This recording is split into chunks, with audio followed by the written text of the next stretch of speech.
Hi and welcome to my channel. We are continuing with my Egypt trip. If you haven't seen the first video, do check it out. I'll post it in the description down below. So come along with me to see more wonders of the Egyptian world. And yes, I have added lots more photos here as I wanted to show you all of it.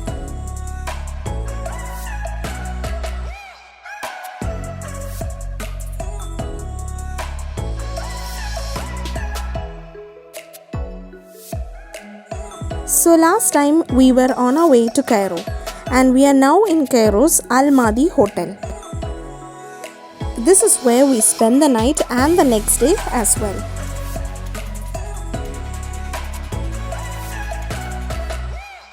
This is our room tour and I wouldn't recommend this hotel as there were no amenities at all, especially water to drink.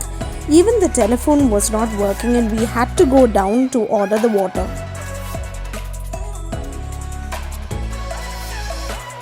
I don't know the name of the mosque, but the view from our room was very good and we could see the streets down below. After a tiring day of sightseeing and travel, I slept like a baby.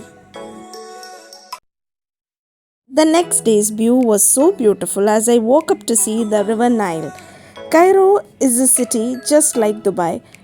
When I say it doesn't sleep even late at night, and we could hear people speaking and the cars moving down on the street.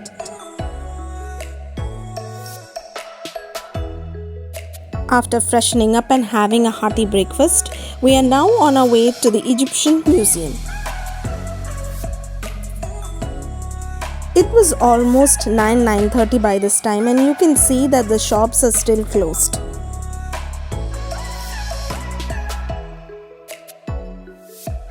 I like to notice the small things which usually don't interest most people, like the advertisement boards or the bus stops, and to see how they are different from the ones that we have back home. It was a different sight to see a horse cart carrying tomatoes early in the morning. Not early, but you get me.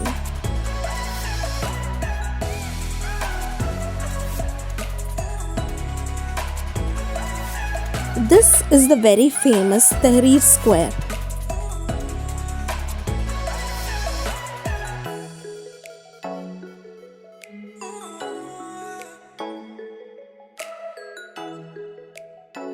And this is the Egyptian Museum. It was too crowded, mostly with tourists. Our guide had asked us to wait here and they would go and collect headsets for us as the place is too large and it's crowded. The guide will be speaking through the microphone which we can listen to while seeing the exhibits.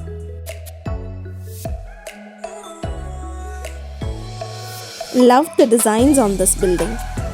This is where we enter.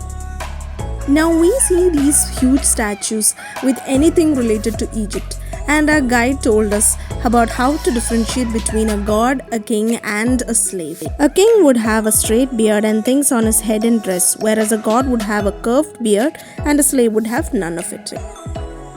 He was our guide who happens to be an Egyptologist. This is a pyramidium of the pyramid of King Amenhotep.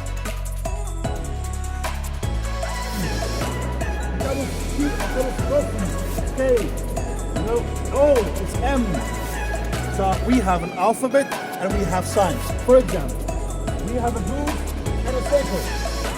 Sa, Ra. Sa, Ra. The goose is Sa, the circle is Ra. Maybe you heard the name before. Ra, it's the soul. This is actually a capstone that is placed on top of the pyramid once the pyramid is complete, and this piece of rock is said to be got from a stone that fell from the space and was shaped into this capstone. The craftsmanship is truly admirable because of all the inscriptions that are done so carefully without cracking the stone. And touching it with my hands, I just felt like I got blessed.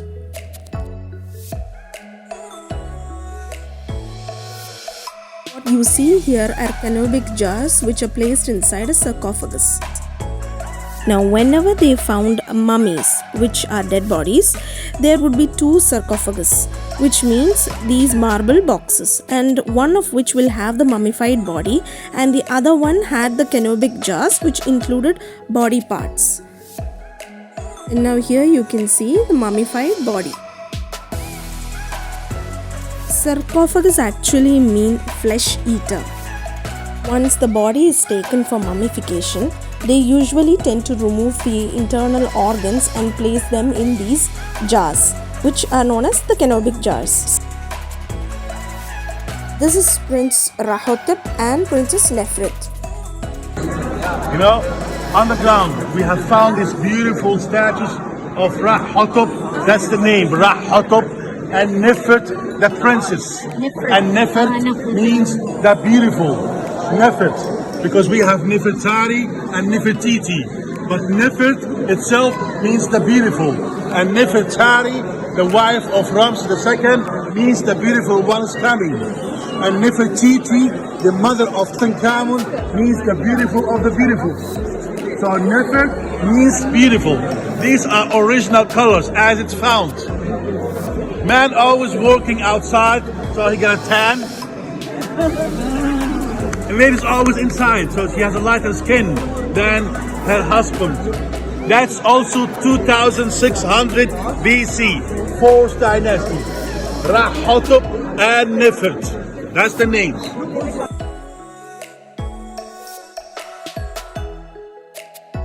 Statue is very special because it's of a scribe.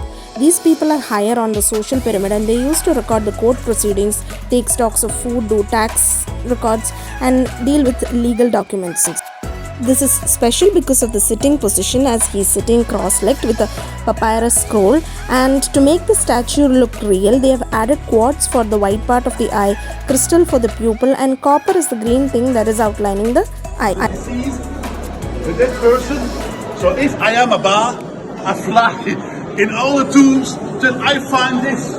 This is my spa, this is my names, my titles. There's always a shaft, a well, leads to the underground. Where is the mummy? So I go there to catch the body for the afterlife. So that's the GPS of the bar for the afterlife. We have two different way of carvings on the wall. A bas relief and a high relief. What's a bas relief? So the high relief is that one. Carving everything around the figure to make it high. Yeah, and that's the bas relief that's into the wall, deeper into the wall. And we have even deeper than this, filled in with some powder or colored powder. Like this here. What he just explained is that the names and titles of the king are inscribed inside the walls of the pyramid, and the spirit has to go through all the tombs to find it. And when he finds it, he will find his body for the afterlife. Just look at all that gold plating on the coffin. Whatever you see here are just gold plated, but there was a room in the museum where there were literally gold coffin and the things used by the king, which were purely made out of gold. Couldn't take any pictures from there as cameras were not allowed inside. In fact, that was the only room where the exhibits were heavily guarded and heavily crowded. These are the statues of slaves. In fact, this museum was so big that we weren't even going through most of the exhibits. Our guide said that to go through all these statues and to listen to their stories, it will take us almost 9 months to finish our visit in this museum.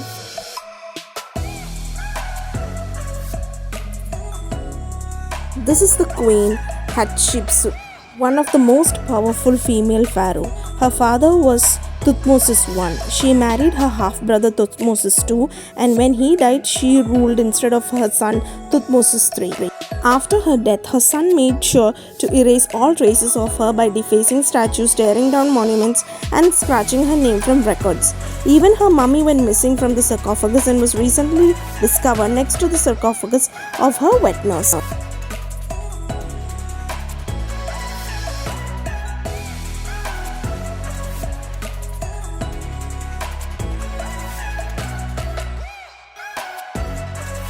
Now, these are original papyrus scrolls showing the life and afterlife of the kings.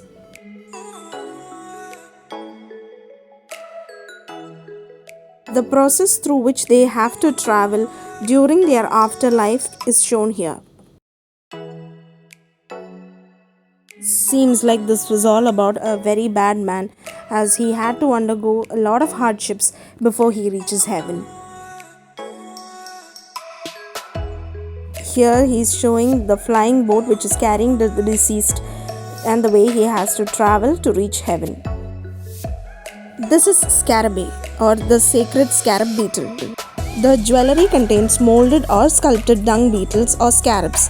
They are known for its divine affiliation with the sun god Ra, and the scarab amulet or charms were placed on the heart to protect the mummy on its journey to the afterlife. It is said that if you have an original scarab and if you squeeze lemon on it, it will move. Just look at all that gold. And now that is a throne. This is where the king used to keep his feet. We just have to appreciate the fact that these Egyptians were truly talented people back then. After seeing all this, I truly felt that if ever I had to live during that period, we should actually be a king or a queen, because these people were dripping in gold and the slaves had just nothing at all. These are just few of the random things that was found in one of the rooms. There were a lot of random stuff here. Boxes, jars, statues, whatnot. But one thing that I noticed was, even if they are just small trivial things, they all had some sort of a design on them.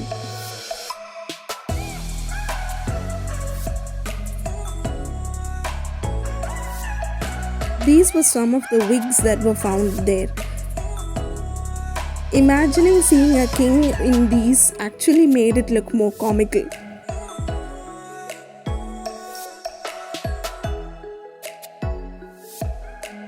This room here was filled with coffins on both the sides.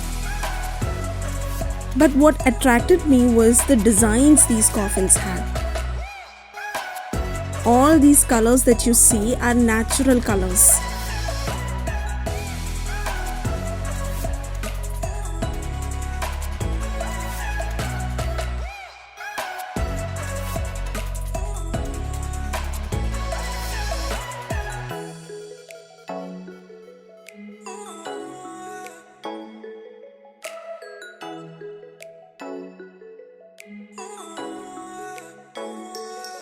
Even inside some of the coffins had designs.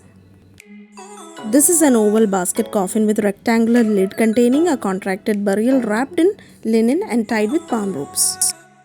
That is an original mummified body. These were some of the jewelries.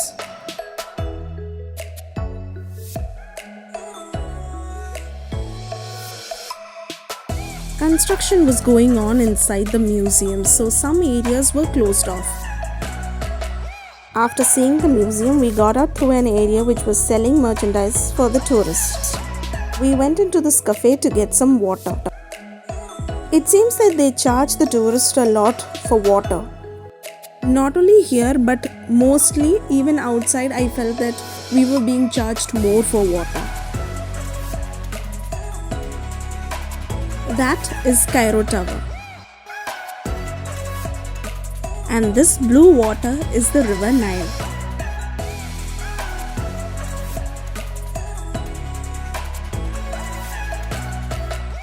Now we are heading off to the next destination, which is Coptic Cairo, where they have the hanging church.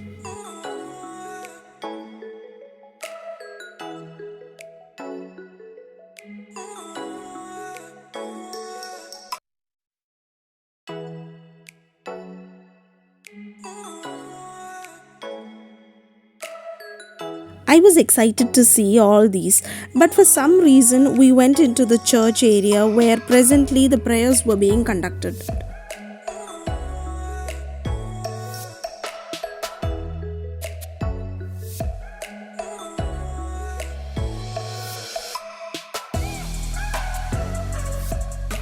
But that too looked lovely. I was mesmerized by seeing all these mosaic art on both the sides of the walls. These were our travel agents Sal and Aisha. Both of them are from Morocco. They had joined us for this trip from Dubai. This church area was also very crowded as it was vacation time, as the schools and colleges were closed. For us, the attraction was this church, but for the Egyptians there, we were the attraction as they wanted to click pictures with Indians.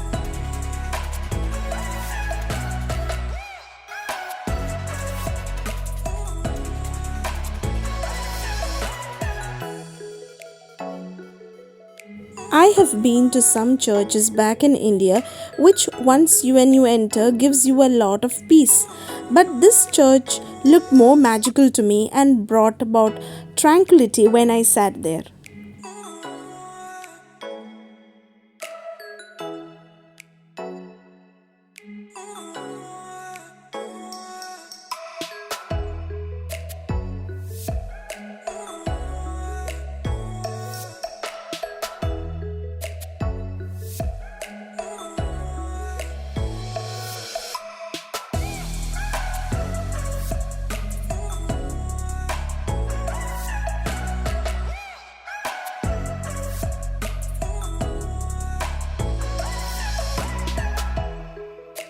The priest here was blessing people, and as I didn't know what to do or speak to him, I just stood there and watched.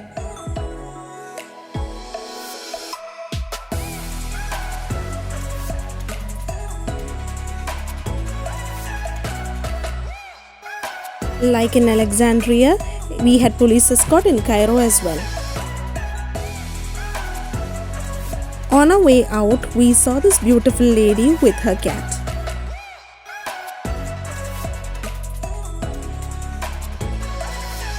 A lot of souvenir shops were there lining both the sides of the street.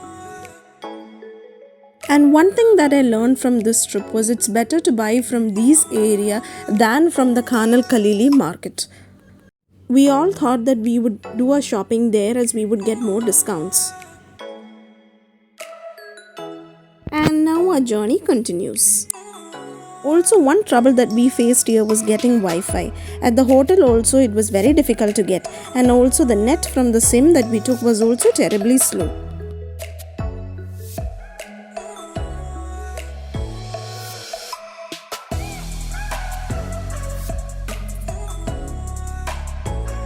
On our way, I saw this magnificent area where hundreds of vans were parked.